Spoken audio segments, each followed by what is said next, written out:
السلام علیکم ناظرین، میں ہوں آپ کا میزبان مرزا ندیم بیگ۔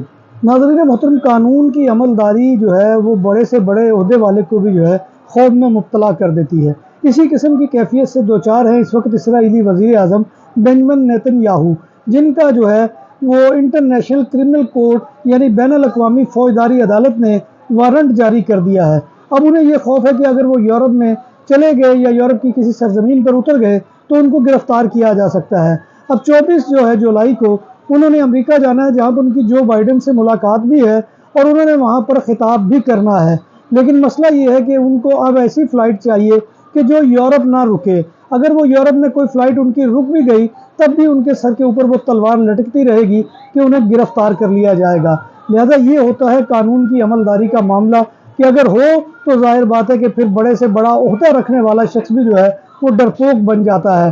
تو دعا کیجئے کہ وہ ایسی ہی فلائٹ ملے کہ جو اس کو یورپ میں اتار دے۔